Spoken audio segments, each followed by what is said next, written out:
9 ذی الحجہ سے تکبیرات تشریق شروع ہوتی ہیں۔ تکبیرات تشریق کہا جاتا ہے اللہ اکبر لا الہ الا اللہ واللہ اکبر وللہ الحمد۔ دیکھیں اللہ اکبر یہ تکبیر ہے، لا الہ الا اللہ یہ تحلیل ہے، لا الہ الا اللہ یہ ذکر ہے، وللہ الحمد یہ تحمید ہے۔ اسی لا الہ الا اللہ، اللہ اکبر اور الحمدللہ کو جمع کیا تو اس سے یہ تکبیر بنی ہے اللہ اکبر لا الہ الا اللہ واللہ اکبر وللہ الحمد۔ اس کو کہا جاتا ہے تکبیرات تشریق۔ 9 ذی الحجہ کی صبح سے فجر کی نماز کے بعد سے 13 ذی الحجہ کی عصر تک، 13 ذی الحجہ کی عصر کے بعد بھی یہ پڑھنی ہے۔ 9 ذی الحجہ کی فجر کی نماز سے 13 ذی الحجہ کی عصر کے بعد تک ہر فرض نماز کے بعد ایک مرتبہ یہ تکبیر پڑھنا واجب ہے۔ 9 ذی الحجہ کی صبح سے 13 ذی الحجہ کی عصر تک ہر فرض نماز کے بعد مرد اور عورت دونوں پر یہ تکبیر پڑھنا، ایک مرتبہ پڑھنا واجب ہے۔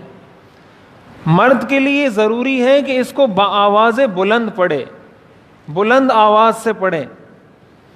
عورت آہستہ آواز میں پڑھے گی، اس لیے کہ عورت کی ہر عبادت میں شریعت نے ستر رکھا ہے، پردہ رکھا ہے۔ تو عورت آہستہ آواز میں پڑھے اور مرد بلند آواز سے پڑھے۔ یہ تکبیر امام نے بھی پڑھنی ہے، مقتدی نے بھی پڑھنی ہے۔ اگر کسی کی کوئی رکعت رہ گئی ہے، اس نے وہ رکعت مکمل کر لی، رکعت مکمل کرنے کے بعد جب سلام پھیرے گا اس نے بھی پڑھنی ہے۔ اگر کوئی آدمی جماعت سے نماز پڑھے گا تو اس نے بھی پڑھنی ہے، اور اگر کسی سے جماعت رہ گئی، اکیلے فرض نماز ادا کر رہا ہے تو اس نے بھی پڑھنی ہے۔ اور یہ بغیر کسی وقفے کے پڑھنی ہے، یعنی نماز کے بعد اس تکبیر اور اس تکبیر کے درمیان کوئی بات چیت نہیں، فوراً نماز کے بعد پڑھیں۔ یہی وجہ ہے کہ فقہاء نے لکھا ہے کہ اگر کوئی شخص نماز کے بعد پڑھنا بھول گیا، بعد میں اس کو یاد آیا، تو اب اس کی کوئی قضا نہیں ہے۔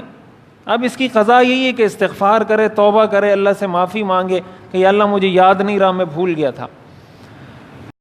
تو یہ مساجد میں عموماً مردوں کو تو اس کا پتہ ہوتا ہے اور مساجد میں اس کا اہتمام بھی ہوتا ہے، خواتین کو اس کا پتہ نہیں ہوتا، یا خواتین کو پتہ ہوتا ہے تو ان کے دل میں اس کی اہمیت نہیں ہوتی، ان کو پتہ نہیں ہوتا کہ یہ واجب ہے، سنت ہے، مستحب ہے، تو وہ اس کا اہتمام عموماً خواتین، بہت سی خواتین ایسی ہیں جو نہیں کرتی۔ تو یہ مردوں کی ذمہ داری ہے۔ آج جب آپ حضرات جائیں تو آپ اپنے گھر کی خواتین کو اس بات کی تاکید کریں۔ اب 9 ذی الحجہ ہمارے ہاں شروع ہو رہا ہے اتوار کے دن فجر کی نماز سے، ہمارے ہاں 9 ذی الحجہ اتوار کے دن ہے، پیر کے دن 10 ذی الحجہ ہے۔ تو اتوار، پیر، منگل، بدھ اور جمعرات کے دن عصر کی نماز کے بعد جب پڑھیں گے تو ختم ہو جائے گی۔ 5 دن ہیں یہ تکبیرات تشریق۔ بہرحال یہ 13 ذی الحجہ کی عصر کی نماز کے بعد پڑھنی ہے، جو بھی اس کی تعداد بنتی ہے۔ تو ایک تو یہ مسئلہ یاد رکھنا چاہیے، اور اس کے اندر بھی جیسے میں نے عرض کیا کہ یہ تینوں چیزیں ہیں، تکبیر بھی ہے، حمد بھی ہے اللہ کی، اور لا الہ الا اللہ بھی ہے۔ تو عام دنوں میں اس کا اہتمام کریں، اور یہ تکبیر ویسے بھی عام دنوں میں بھی پڑھیں۔ جب آپ یہ تکبیر پڑھیں گے، اس کا مطلب آپ نے تکبیر بھی پڑھ لی، تحمید بھی پڑھ لی، تحلیل بھی پڑھ لی۔ تو ایک صورت یہ ہے کہ آپ اللہ اکبر لا الہ الا اللہ الحمدللہ پڑھیں، اور ایک صورت یہ ہے کہ تکبیر تشریق پڑھ لیں، تو اس میں یہ تینوں چیزیں خود بخود جمع ہو جاتی ہیں۔ تو خلاصہ کلام یہ ہوا کہ ان دنوں میں تکبیرات تشریق کا زیادہ سے زیادہ اہتمام کیا جائے، لیکن فرض نماز کے بعد ایک مرتبہ پڑھنا واجب ہے، مردوں پر بھی اور خواتین پر بھی۔ مرد بلند آواز سے پڑھیں گے اور عورتیں آہستہ آواز میں پڑھیں گی۔ اور ان 10 دنوں میں اس کی تاکید کا بنیادی مقصد یہ ہے کہ انسان کے دل میں اللہ کی عظمت، اللہ کی بڑائی ہو۔ عموماً شریعت کا جو حکم ہے اس پر امت کا اجماع ہے کہ ذکر آہستہ آواز میں کرنا افضل ہے، لیکن یہ وہ ذکر ہے جس کے بارے میں شریعت میں خود حکم ہے کہ اس کو بلند آواز سے پڑھیں۔ بلند آواز سے پڑھنے کا مقصد انسان کے دل میں استحضار ہو، اس کا ہر کلمہ انسان کو جھنجھوڑنے کے لیے۔ اللہ اکبر جب وہ یہ کہتا ہے کہ اللہ سب سے بڑا ہے تو اس کے دل میں یہ احساس خود ہی پیدا ہو جاتا ہے کہ جب اللہ سب سے بڑا ہے تو پھر میں نے اللہ کی ماننی ہے، پھر اللہ کے ہر حکم کے سامنے میں نے سر کو جھکانا ہے۔ پھر اگر اللہ تعالیٰ یہ کہے کہ نماز پڑھنی ہے تو ہم نماز پڑھیں گے، اللہ کہیں گے صدقہ دینا ہے تو صدقہ دیں گے، اللہ فرمائیں گے کہ کسی جانور کی گردن پر چھری پھیرنی ہے تو ہم وہ کریں گے، اللہ کا حکم ہوگا کہ حج کرنا ہے تو ہم نے وہ کرنا ہے۔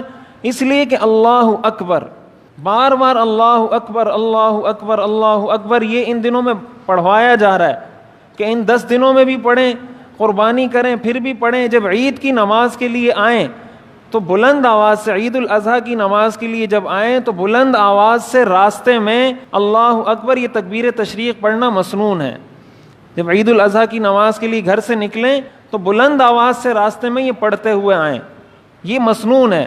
اس وقت بھی یہ پڑھنا ہے، قربانی کریں گے تو اس وقت بھی پڑھنا ہے بسم اللہ اللہ اکبر۔ خطبہ جب دیا جاتا ہے اس میں بھی امام کے لیے مسنون ہے کہ وہ اللہ اکبر بار بار پڑھے۔ ان ساری چیزوں سے مقصود یہ پیغام دینا ہے کہ ایک مسلمان کے دل میں اللہ کی عظمت، اللہ کی کبریائی بیٹھ جائے، وہ صرف لفظوں کی حد تک نہ رہے کہ زبان سے صرف نہ کہے کہ اللہ بڑا ہے اللہ بڑا ہے، بلکہ اس کے دلی تصورات اعتقادات میں یہ چیز راسخ ہو جائے۔ اور جب یہ چیز آپ کے دل میں راسخ ہو جائے گی کہ اللہ بڑا ہے، پھر اللہ کی نافرمانی کوئی نہیں کرے گا۔